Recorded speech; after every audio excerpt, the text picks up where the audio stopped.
Voilà, Nadia Mabrouk, pour la laïcité. Nadia, c'est quoi ta réaction?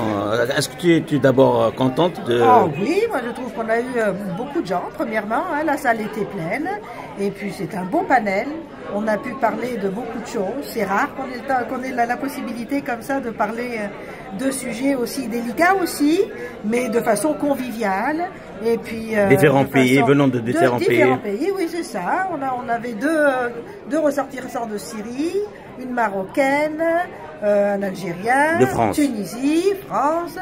Écoutez, c'est super. Donc la conférence au Wassaghi تعدى bien. Il y avait هضرنا نقوليوني هضرنا شو اما كي تولى la laïcité, اما كي تولى le rapport de la religion à l'État, mais surtout le rapport de l'islam à l'État. Donc chacun se coulions l'expérience si là c'est France comment à peu près on vit ça en France, plus c'est un Algérien donc il a parlé un petit peu de l'expérience algérienne. Il y avait un autre, c'est un Syrien qui nous a parlé à peu près de la Syrie, la relation entre la religion et l'État, plus la conférencière, la Marocaine aussi, elle nous a parlé de l'expérience marocaine, et Madame Sultan, elle nous a parlé de son expérience à elle, comment elle a quitté la Syrie et comment elle a milité en quelque sorte pour une tolérance et une séparation de la religion de l'État et son expérience aux États-Unis. What's your feeling? So honored to be here. It was very, very successful event. Please, let's redo it and let's meet more often. Let's speak up about the same subject more and more. So people can be awakened. Karim, ثبوا لك في la conférence Karim. Donc c'était très intéressant. Wafa Sultan donc s'est axé un petit peu à la relation de la laïcité et de la religion musulmane particulièrement. Donc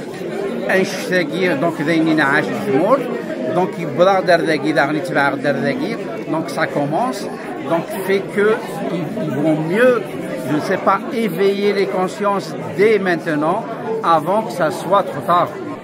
Moi, mes impressions, c'est toujours de dire enfin un espace de débat. C'est ce que ça nous prend. Un espace de débat, de discussion à différents sujets, différents aspects culturels, sociaux. Et puis, moi, toutes les idées qui sont faites ici, ça me rejoint. Et puis, j'étais fan de Madame Wafa Sultan depuis 25 ans. Fan? 25 ans plus. 25 ans, le début. Et ce que ça m'a permis au début, c'est d'apprendre l'esprit critique, d'analyse. Wow. C'est ça que ça m'a appris. Et c'est ce que je transmets à ma fille, parce que je me dis qu'aujourd'hui, ma fille, elle n'est pas à l'abri d'influence et d'idéologie directe. Je veux juste lui apprendre le discernement et l'analyse. Et c'est ce qu'elle m'a appris. Et puis après, j'ai fait mon chemin. Hasiba, vous êtes originaire d'où? Je suis d'Algérie. D'Algérie. Je suis née à Bab el Oued, mais mes origines, c'est Michelet. Michelet. Donc ça a été une très belle rencontre. Et puis de retrouver, de me sentir moins seule, surtout. D'avoir des perspectives. Merci beaucoup, Hasiba. Nizar, tu as fait partie du panel, la rencontre s'est bien déroulée. Donc, c'est quoi tes impressions, Nizar? Mes impressions? Ouais, par rapport à cette rencontre. Positive. Merci beaucoup de me donner la chance et l'honneur d'aller participer à ce panel. Ça m'a fait grand plaisir et je pense que ce genre de contact avec les gens qui sont intéressés, les défendeurs de la laïcité et des principes de la République, je pense que c'est super important, surtout dans ces temps troubles qu'on vit à travers la planète. Donc, j'ai rien d'autre à dire que merci à vous, les organisateurs. Je suis rassuré par le fait qu'il y a de nombreuses personnes qui font partie du Québec moderne actuel, qui viennent du Proche-Orient, qui viennent du Maghreb. Pas Maghreb, l'Afrique du Nord. La laïcité, et ça me réjouit. Fatima, vous étiez parmi les panélistes, vous étiez brillante, tout le monde vous applaudit comme toutes les autres aussi. C'est quoi tes impressions? C'est une réussite. Oui, d'abord je te remercie Rachid pour l'opportunité parce que c'est grâce à toi qu'on est aujourd'hui réunis ici. Et c'était magnifique l'organisation. Je remercie beaucoup Nadia, il a fait un grand effort aussi. Et c'était une réussite pour moi parce qu'on a parlé chacun de son expérience, à sa façon, tu vois. Il y a des gens très courageux, ça donne... Et ce qui est bien, vous pouvez l'attendre. Ce qui est bien, c'est qu'ils viennent de toutes parts du monde. Hein. C'est formidable. Regarde, écoute, voir ça, là, on est ensemble. Ouais. Mais ça, c'est la beauté aussi du Québec. Tu vois, les Québécois sont magnifiques. Là, il faut que nous, qui venons de l'immigration, il faut qu'on fasse notre part. C'est assez de juste courir, travailler, puis oublier l'essentiel. Ça, c'est la protection des valeurs. Merci beaucoup. Merci, Rachid. J'ai été vraiment... j'ai vraiment beaucoup aimé tous les sujets qui ont été abordés. Madame Wafa Sultan, c'est une grande richesse pour notre monde si on veut faire le combat.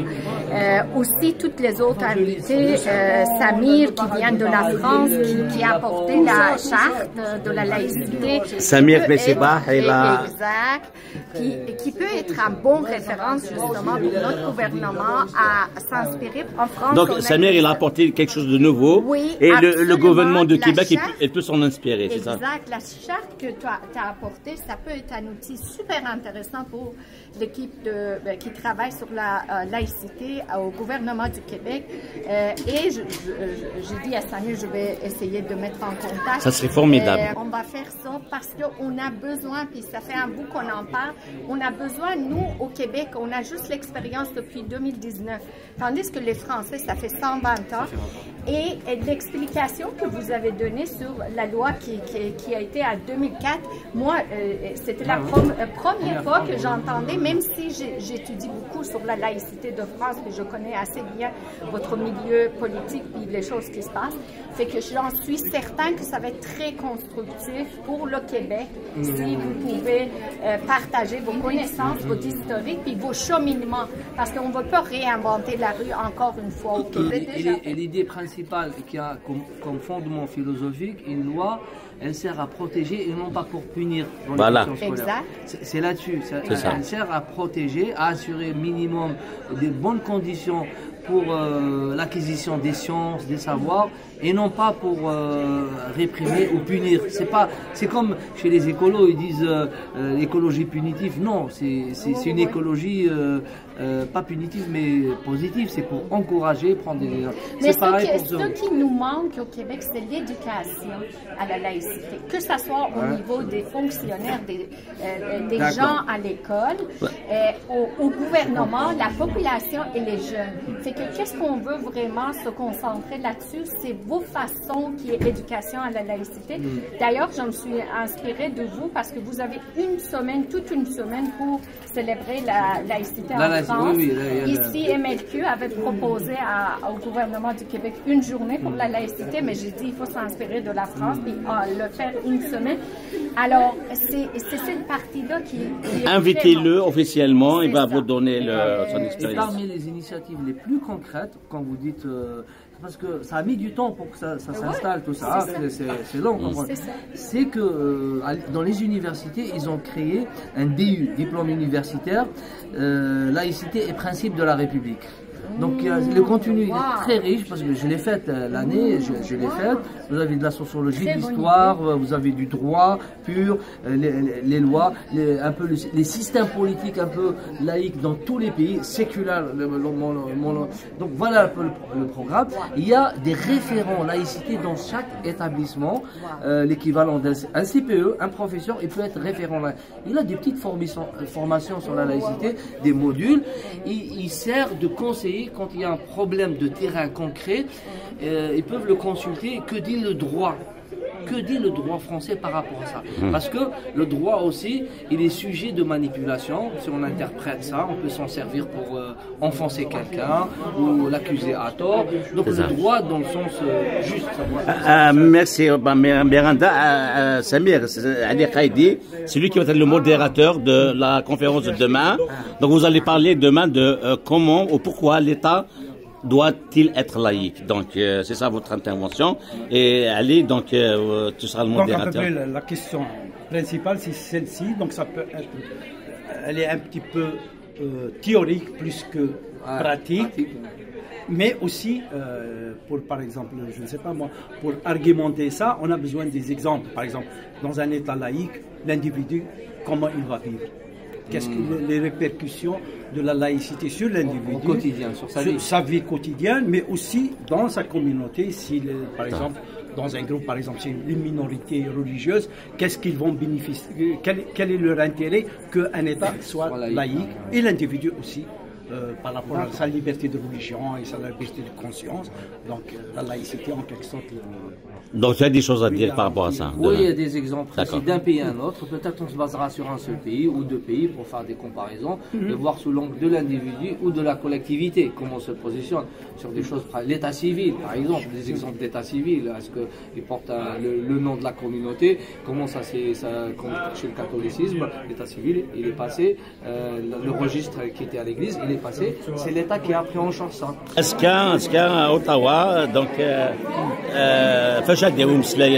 es le modérateur?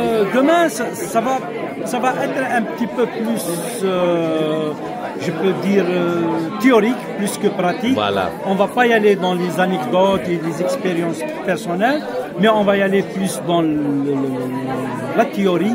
Qu'est-ce qu'on peut nous ramener?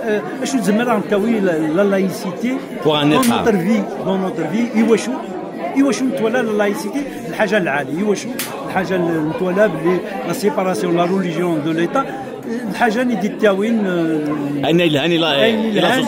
هاني لا سوسيتي la société en général, mais aussi à l'individu, parce que la laïcité, elle est là pour protéger les libertés individuelles et collectives en même temps. Ma question concerne le courage. À savoir, nous vivons des situations qui sont le produit d'un manque de courage. C'est-à-dire que si on se tenait debout, beaucoup de choses disparaîtraient. Et même, pas seulement on manque de courage, mais on manque de courage dans l'appui à ceux qui ont du courage. Comme vous avez manifesté, comme le témoignage du professeur Paty qui a payé sa vie, le manque de courage de sa hiérarchie et de toute la société. Donc nous vivons une société dans laquelle le vrai est prétendu être faux et le faux est prétendu être vrai. Le bon sens disparaît et nous manquons terriblement de courage. Alors ma question au panel, c'est la suivante. Quelles sont les sources de votre courage? Et comment induire le courage? Parce que Madame Sultan, je suis moi-même d'origine moyenne-orientale.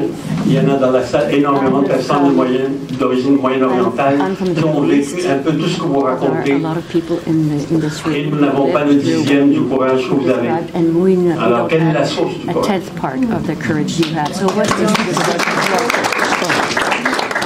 Thank you for the question. Most of my bravery comes from this great man who is sitting here.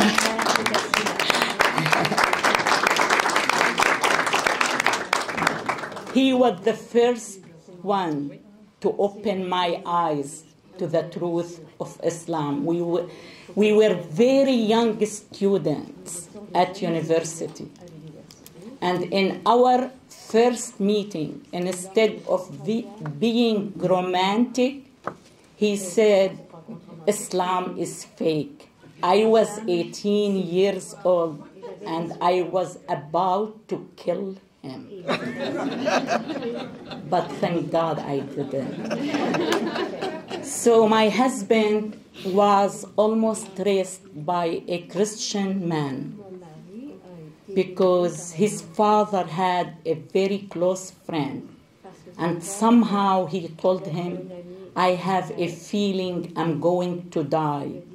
And please, if I did, take care of my son. He was 3 years old when his dad died by heart attack. And this Christian friend stepped in and took very good care of him. They were poor. He didn't have water to take showers. So this man used to come to his house with his wife and his children, take him to his house, give him a bath, buying him clothes, giving him food. The problem is, as a psychiatrist, I can feel it. He used to live in a very strict Muslim neighborhood. So the kids were shaming him.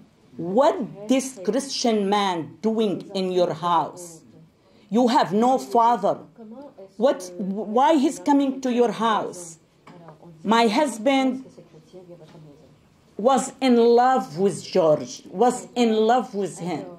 So he suffered from a emotional conflict, psychological conflict between loving George and between hating him as a source of shame.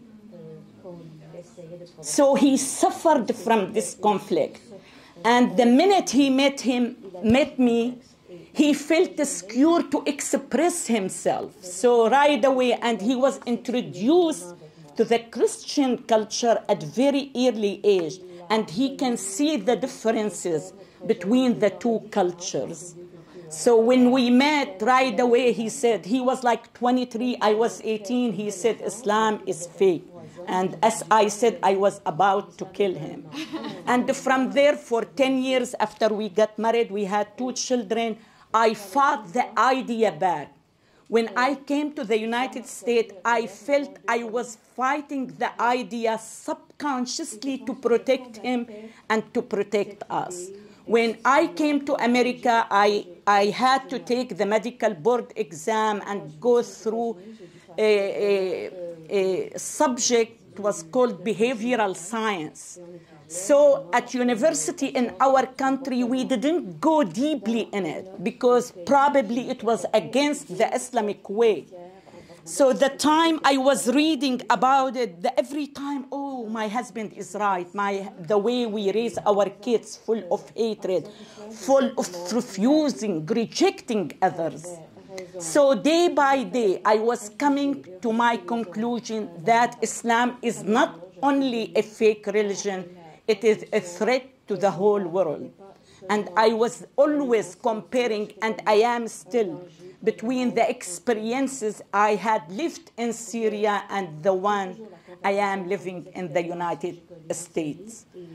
And bravery, to be honest, I believe it is part of my innate self. It was born, I was born to be a fighter. And heaven sent me a man who can encourage me even more beyond my true nature. And one more thing, I came from a sect, if we can say a sect of Islam called Alawite. They are totally different than real Islam. I believe under oppression, and they claim to be Muslim. They're not real Islam. So I lived in relatively open-minded environment. And that environment, you know about Shia. Shia are more open-minded than Sunni. That's why we are not true Muslims. Exactly. How about Alawite? Alawite is even, they are more open than Shia. So the environment I was born and raised in has helped me eventually to become who I am today. So too many factors. And we have to encourage each other. If you are serious about getting involved in this fight, do your homework. Educate yourself about the truths of Islam. Educate yourself. Don't be like my next door neighbor policeman. He thought Syria was part of South America. So please do your homework and get involved. That's what we need. Thank you.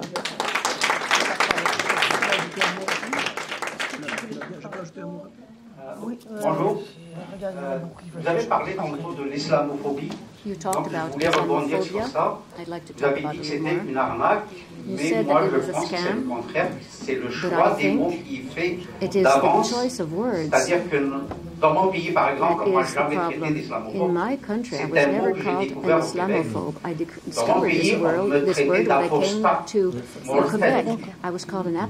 Sinon, de kafir. Kafir, c'est mécréant. Donc, ça dépend du mot à quoi il renvoie. Ici, par exemple, au Québec, l'islamophobie, c'est criminel. Islamophobia is a crime. Dans nos pays, par exemple, islamophobie, c'est pas criminel. Is what? He says it's almost criminal. C'est qu'on traite d'apostat. Et l'apostat, c'est quoi qu'on lui fait? What's an apostate in my country? Well, il est condamné à mort. Well, he's condemned to be Même Deladine ou Bartoulou, celui qui change sa religion, tuez-le. C'est très clair.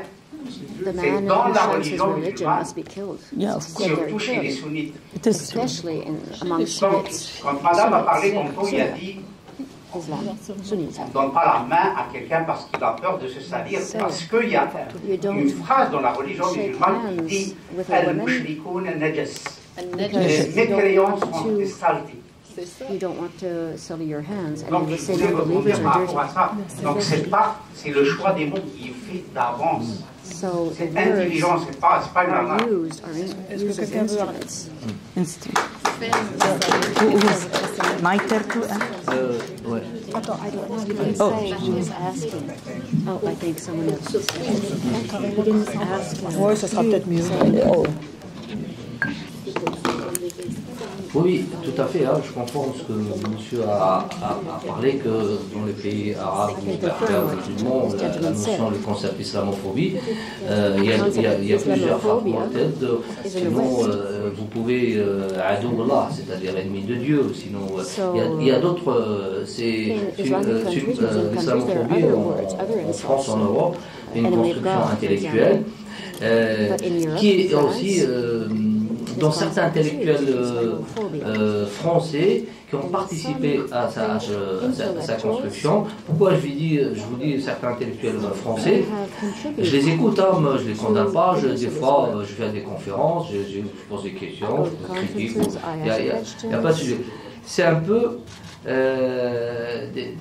des intellectuels que, à travers pas dans les conférences où je les ai écoutés, mais à travers des interviews qu'ils donnent, tout ça, autour d'une question qui glisse, tout ça, je vois ressortir, c'est quelque chose que ce n'est pas, vous avez parlé de escroquer intellectuel, moi je dis c'est un piège intellectuel. C'est quoi le piège intellectuel que eux-mêmes ils vivent? Le sentiment. Parce que c'est un peu comme, moi des fois je fais comme une petite souris, j'écoute et puis je vois un petit point comme ça, je dis, le lapsus révélateur. Et souvent ces intellectuels, qui sont surtout de gauche, qui participent à ces constructions comme le terme islamophobie, ils ont en arrière-fond une pensée que j'ai découvert, les années 90, je commençais à peine à voir, mais à force de fréquenter tout ça, ça s'appelle le sentiment de culpabilité de l'Occident vis-à-vis des guerres coloniales. Ça veut dire quoi les guerres coloniales? Et j'entends à travers leur discours, lorsqu'il s'agit des minorités qui revendiquent des espaces dans les institutions publiques, des espaces, des horaires confessionnels, faire la prière au travail, tout ça. Lorsque ça arrive devant les tribunaux, lorsque devant le juge pour trancher, il y a des associations qui portent leur combat. C'est quoi le discours, le mot-clé? C'est que ces populations ont souffert des empires coloniaux, au moins le rendre service, c'est un peu rendre justice. Mais il s'agit de rendre justice pour une revendication qui est contraire à la séparation de l'Église et de l'État. Qui est contraire, elle est non conforme au devoir de neutralité que tout agent fonctionnaire doit exercer dans l'exercice de sa fonction publique. Le devoir de neutralité, c'est de ne pas satisfaire un groupe de pression, sous prétexte que moi, si je suis originaire du Maghreb ou d'une culture musulmane, donc j'ai tendance à les soutenir à l'intérieur de l'administration. Donc et pour les gens qui ont ce passé de culpabilité coloniale, ils ont tendance à trouver des excuses ou à faire des compromis un peu qui dépassent. Donc ce sentiment de culpabilité, et c'est souvent des avocats qu'on entend devant les tribunaux qui défendent, que j'appelle des avocats du relativisme culturel, de ce que j'ai compris quand des minorités, ce que j'ai compris ça avec les droits des autochtones, il y a un droit spécifique, sauf que ce que j'en déduis que la mouvance islamiste, elle s'engouffre dans cette brèche juridique pour un peu s'octroyer les mêmes droits que les anciens autochtones. Ça relève de relativisme culturel qui existe aussi en France, mais pas en tant que droit public. Il n'existe pas.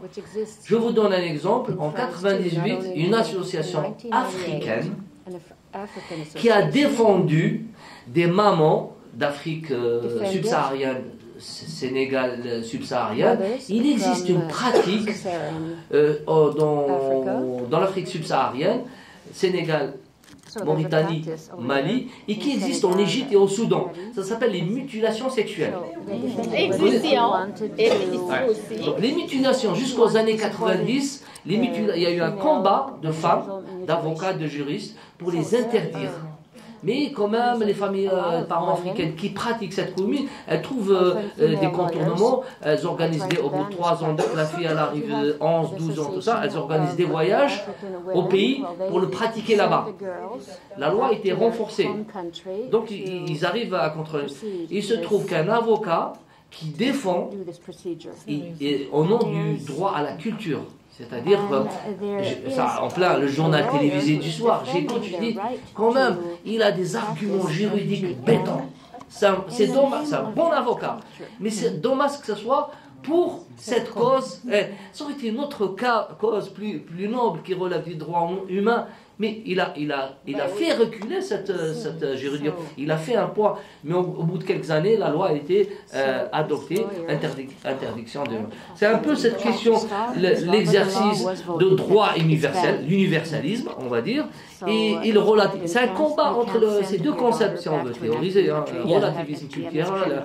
Et donc, cette tension à travers l'histoire, elle existera toujours. Il y aura toujours des revendications de droits coutumiers et archaïques qui vont un peu se poser dans le débat public face à du droit positif. Voilà un peu pour vous parler brièvement de ces expériences. Merci. Oui, pour moi, mais on se sent seul ici au Québec. On a besoin de vous voir, puis on a besoin de chacun des uns des autres, parce qu'on est quand même une minorité au Québec, les Québécois, au Canada, à se parler. Et je voulais dire aussi que le politique et les médias sont un gros pouvoir qui en abuse.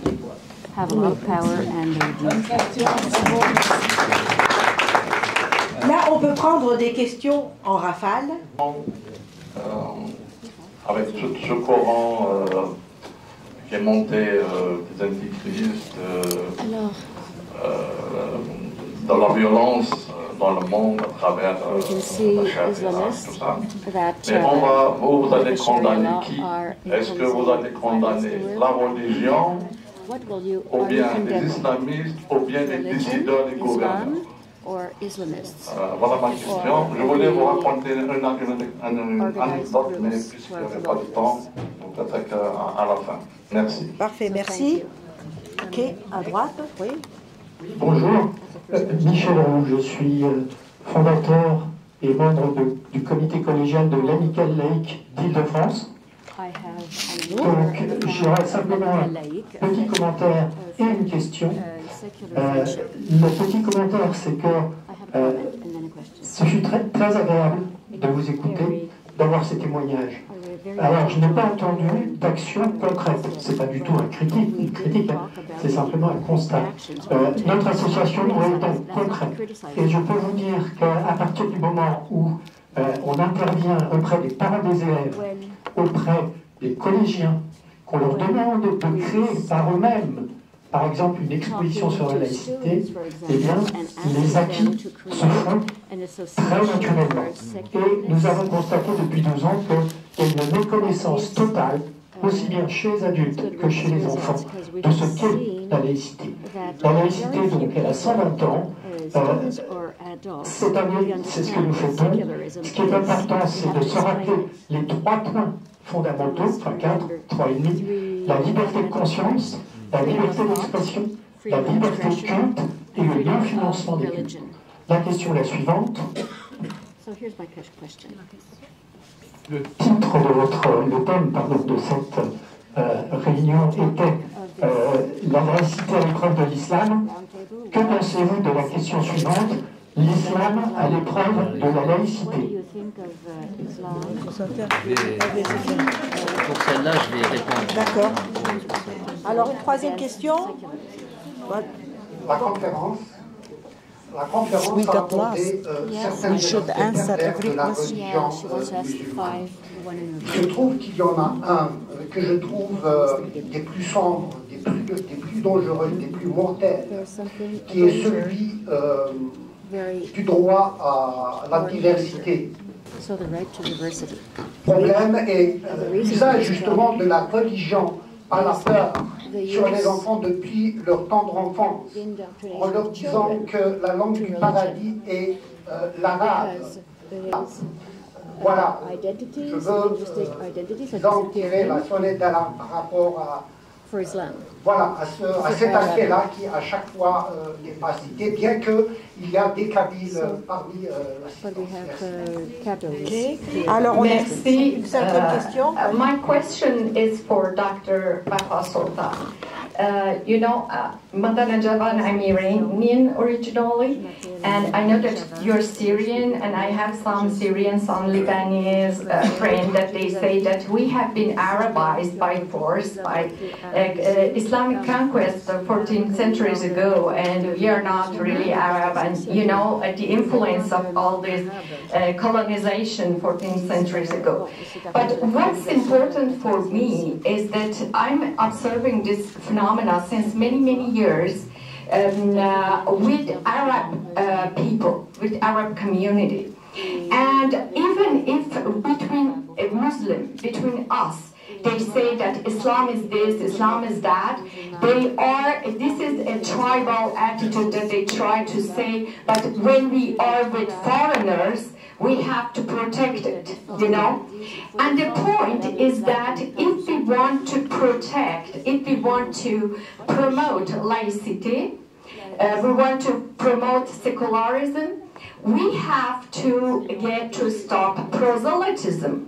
Because Islam and the danger that it has is just it's the force of proselytism that it's everywhere, in symbols, in behaviors, in words, everywhere. It's not like Christianism, it's much worse.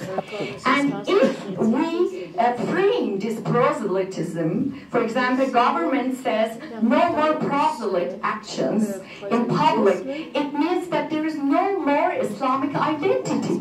And these Arab people telling me if there is no more Islamic identity, there is no more Arab identity. And how we can show our identity. In their own countries, they don't care to put the scarf on the head, but here they want to affirm their identity by showing these behaviors. And how, because I'm Iranian, I don't need to Islam to affirm my identity. If we took out Islam, I have 65% identity. What we do with Arab peoples that say, without Islam, we have no identity. Thank you. Bonjour tout le monde, merci pour l'exposé, merci à tous les intervenants. De la laïcité versus islam, mais de m'excuser de transposer un peu mon regard vers les pays du Sud, notamment les pays musulmans. dont on observe actuellement un reflux de toutes les libertés, des pans entiers des sociétés s'enlisent dans les sables mouvants de l'intégrisme et de l'extrémisme religieux. Donc, quel regard posez-vous sur ces sociétés? Est-ce qu'il y a un espoir à s'émanciper? Parce que, bien qu'on a dressé un tableau un peu très sombre, il ne faut pas oublier que dans ces sociétés, si je prends l'exemple de mon pays d'origine, l'Algérie, nous avons eu une résistance farouche des femmes contre l'intégrisme. Des femmes ont refusé de porter le voile, ont péri de leur vie. On a eu des pans entiers de la société qui étaient pour l'ouverture démocratique, pour la laïcité. On a eu des partis politiques laïques, on a eu des associations féminines. Donc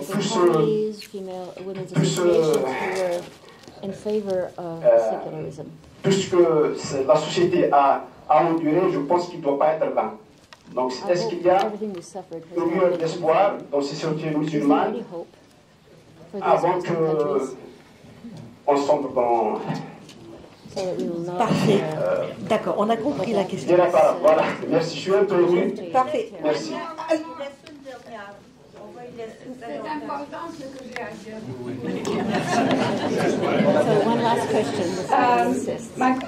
I'm going to speak in English to address Dr. Soliman. I am so aghast that you haven't mentioned one word about the the States, the U.S., which is responsible for all the mess, not only in the whole world, but especially in the Middle East. Biden said, if Israel did not exist, we would have to invent it. In other words, all the problems, whether they're actually, the U.S. is funding the Islamists who are causing all the problems in the Middle East. The U.S. is funding the extremist Islamists in Syria. You know the saying, divide and conquer? That's what the U.S. does, divide and conquer. So the hypocrisy of the U.S., not one word was said today about the hypocrisy of the U.S., and the Islamists are not the only ones who are posing problems. What about the evangelists, the Christian evangelists, who put Trump in? They are the ones who put Trump in, and they are getting rid of the university presidents because they're speaking the truth. And to have a conference like this and not to say one word about the barbarism that is taking place in Gaza, I'm sorry, this is wrong. Ok, bon, merci.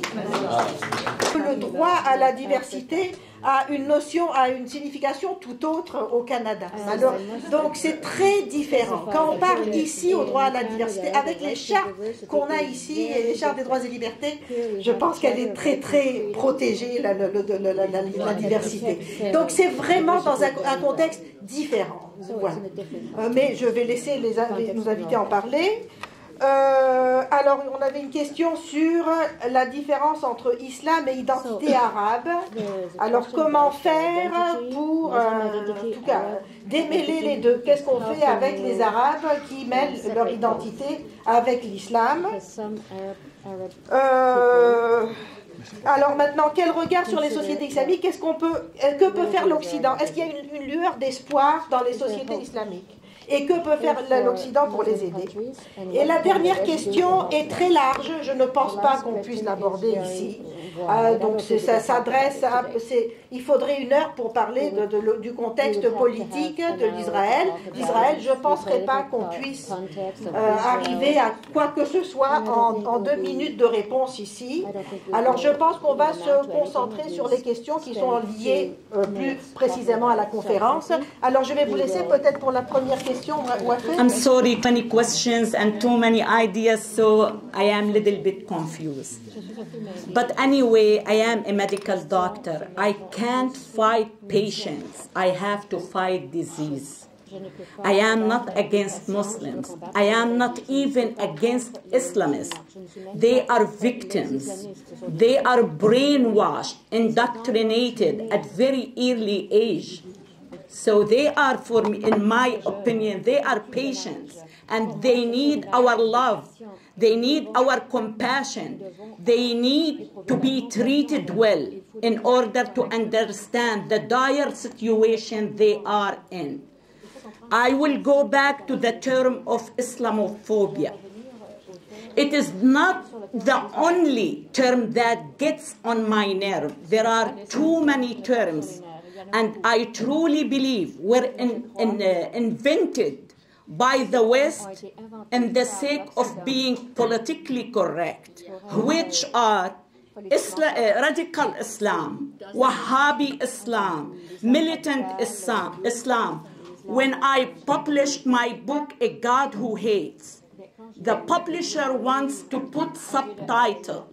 In the subtitle, he put Wafa Sultan fighting radical Islam. I didn't agree.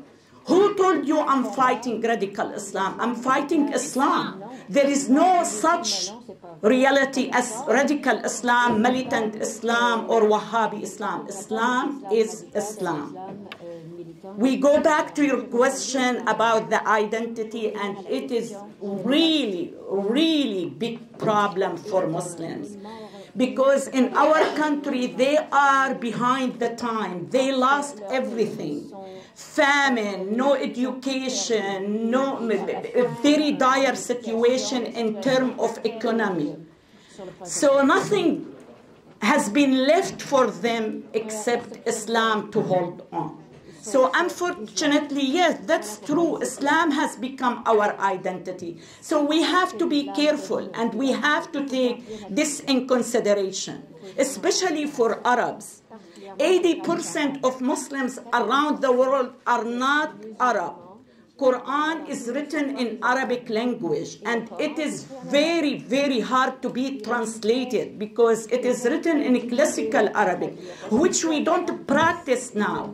So when they try to translate it to different language, they play with the meanings. Like God allow men to beat women. To beat, they said lightly. The word lightly is not mentioned in Arabic language. I'm giving you an example. And regarding the question about what America doing, the vicious politics regarding Middle East, I always say, and I learned that from the American culture, no one is able to mistreat you unless you allow him to mistreat you. We created the culture that welcome everyone to mistreat us. America or any country in the world cannot put a plan against any other country unless it takes consideration of the situation in this country. We are sects. Islam divided us in too many sects. We are full of hate and hatred against each other. America is protecting its interest in the area and taking in consideration this situation. So we have to fix our countries, we have to fix our cultures, we have to fix our politics in order to stop any other country from planning to destroy us. This is my opinion. Thank you so much.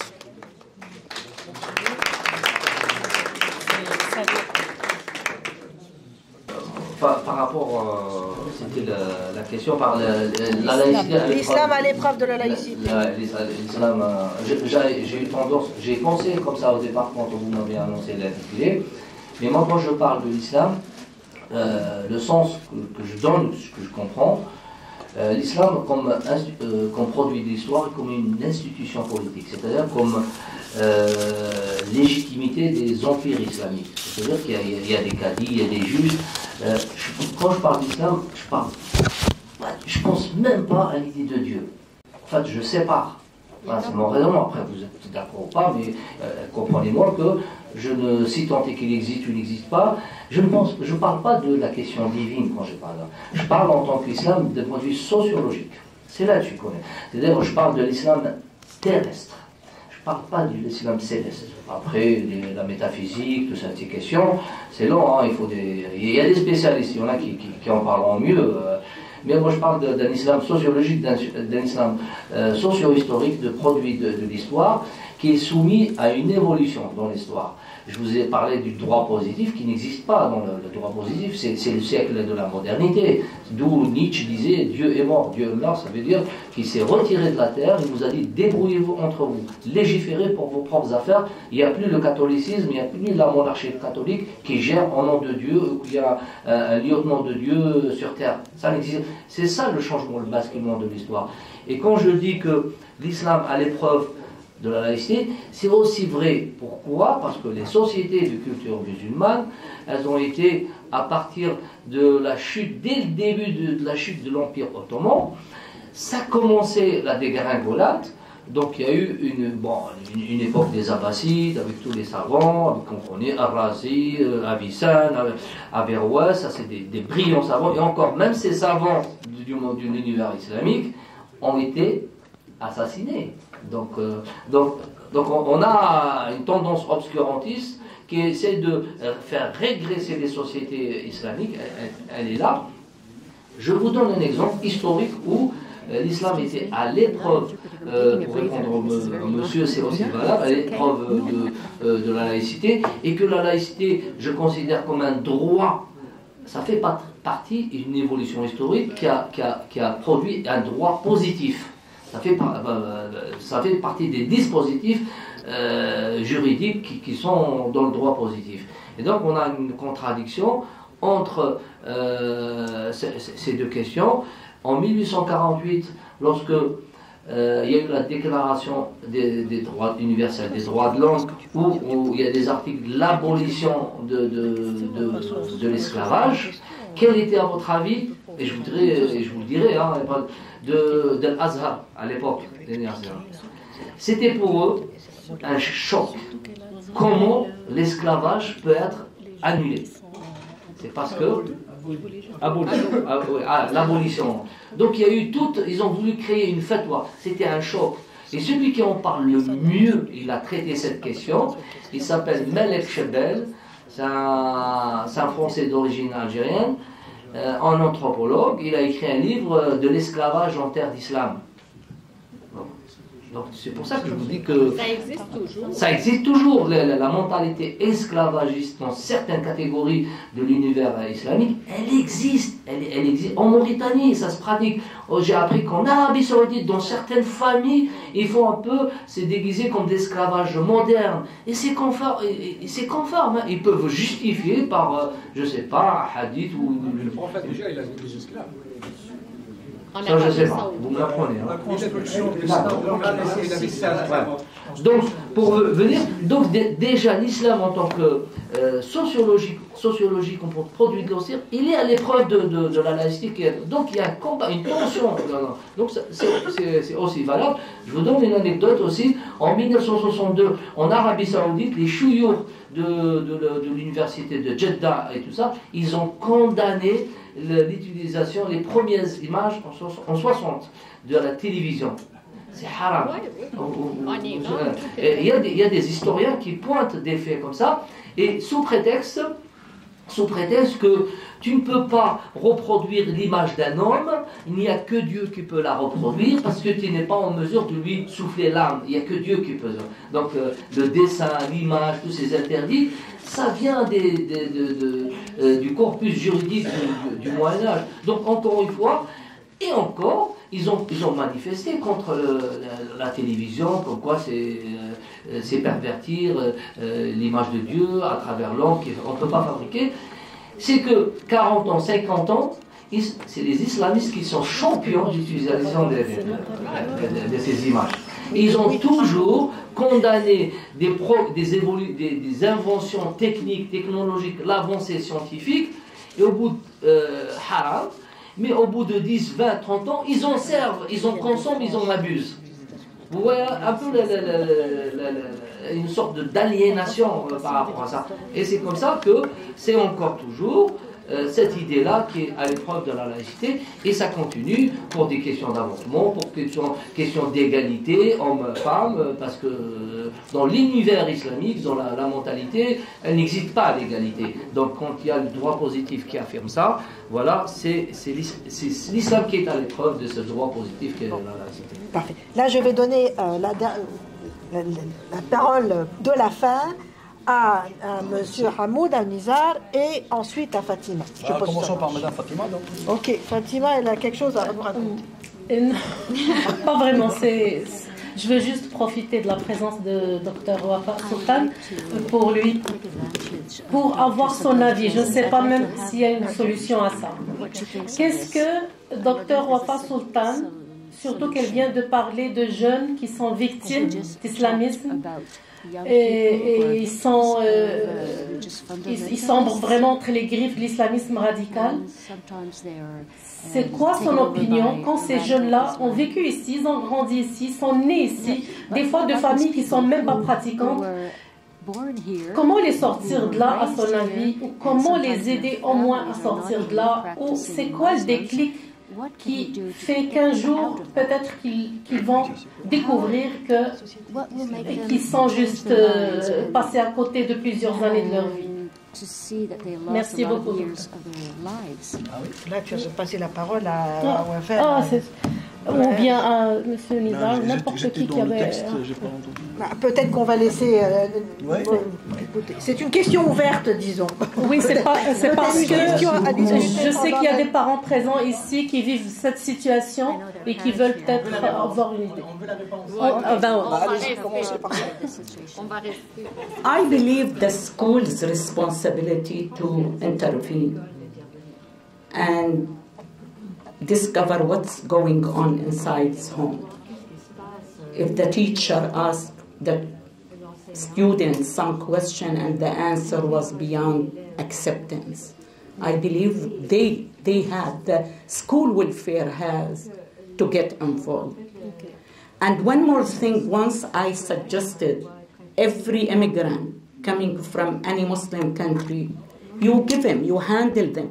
Though first you ask him to take some classes to teach him about the cultures in Canada, the culture in the West, so they will be aware of what's going, doesn't match with their culture and with their belief system, and to handle them a question to answer.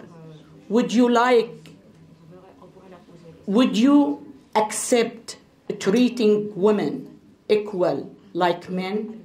Would you accept to be treated like any other religion? Just to have him answer this question. And later, if something happened, to use it against him. When you enter our country, you agree to respect our values, to respect our culture, to respect our way of teaching, and now you are applying. Your kids are not only your kids, they are the kids of our country. So we have to be careful about the way they are raised. So in the beginning, when you enter this country, you agree to respect our values and our culture. And now you are teaching your kids something totally different. We have to face him. We have to face him. Being politically correct is not going to protect your country. We are trying to change them in their own country, Islamic countries. How about here? How about here we have two missions as people coming from the Islamic world? How about the Western here? They have only one mission, to protect their countries. Our mission much harder. Much harder. You are fighting with your own religion, with your own culture, with your own family. It is not easy at the beginning. It was, they faced my brother, asking him why your sister said that about Islam on Al Jazeera. He said, oh, the Jews paid her $1 million to say what she said. Unbelievable. Unbelievable. So we are fighting two fronts. One in our country, one here. You are fighting only one fight. So get real and do your homework and do your job, do your duty. It is holy duty. Thank you. Thank you. Merci beaucoup. Je reprends quand vous êtes fatigué déjà, donc je vais être très bref. Je vais survoler les questions d'une manière très rapide. Donc, quand on est de la religion ou les islamistes, c'est-à-dire quand on est de la religion islamiste ou le gouvernement, ben moi je dirais toute religion, si jamais on veut aller au bout, être extrémiste et dangereuse. Toute religion. Parce que quand on pense qu'on détient la vérité, donc on pense que l'autre ne détient pas la vérité, et si jamais on se donne la tâche de lui expliquer c'est quoi la vérité, s'il n'aime pas, donc j'ai le devoir céleste de le convaincre et ainsi de suite, donc ça c'est grave. Donc quand on est de la religion ou le gouvernement, ben, je pense que la religion comme telle, comme idée, ben, moi comme j'ai dit, si ça reste dans l'espace privé, ça ne me dérange pas du tout. Une fois ça déborde, quand la religion déborde dans l'espace public, ça c'est notre devoir, c'est de les remettre la limite. L'islam à l'épreuve de la laïcité ou la laïcité à l'épreuve de l'islam, moi je pense que c'est la même question. Donc c'est la même question. Il y a un problème à ce niveau.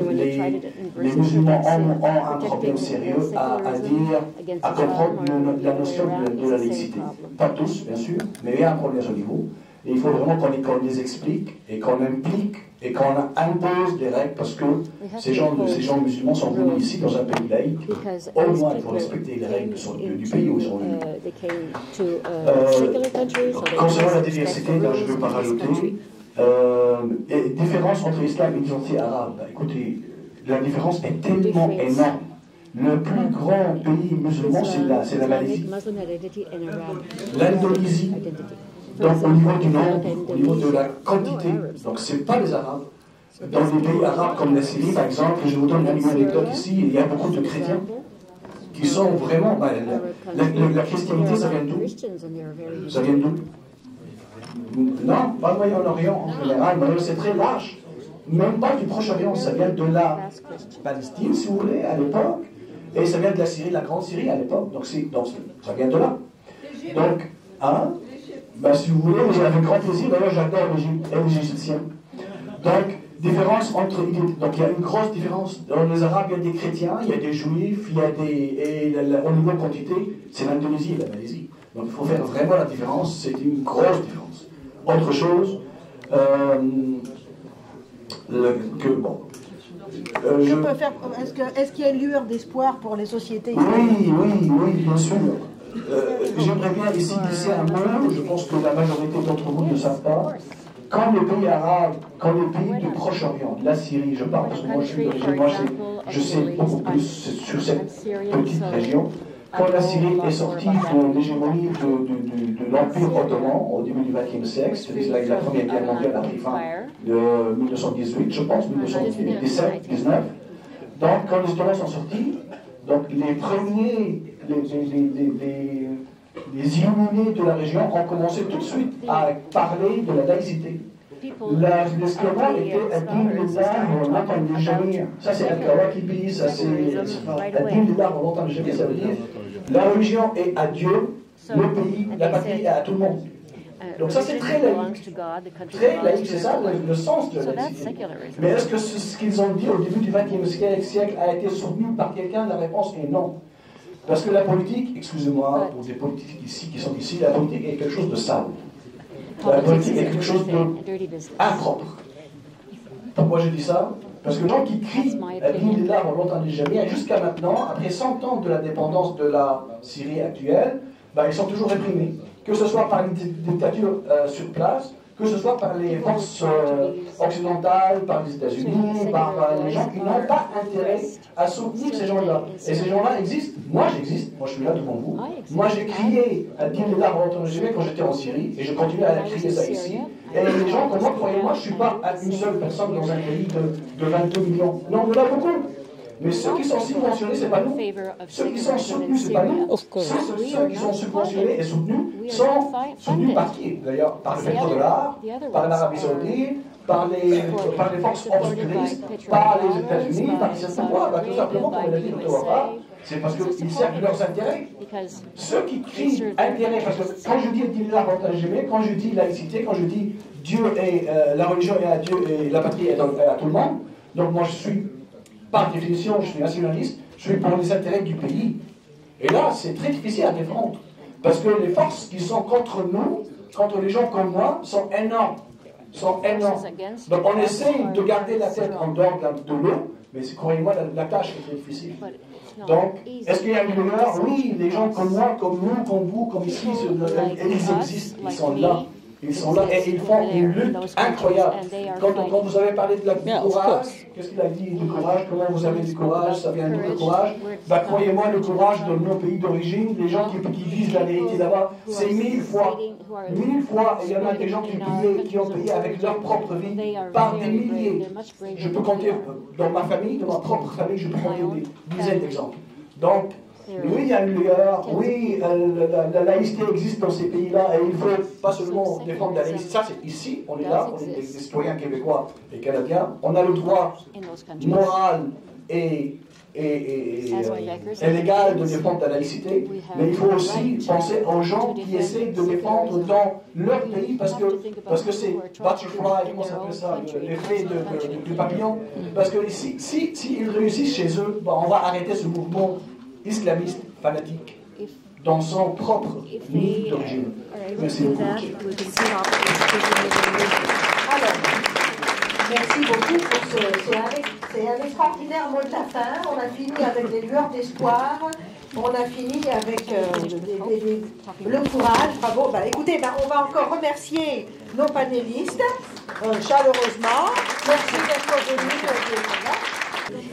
Monsieur, on le remercie.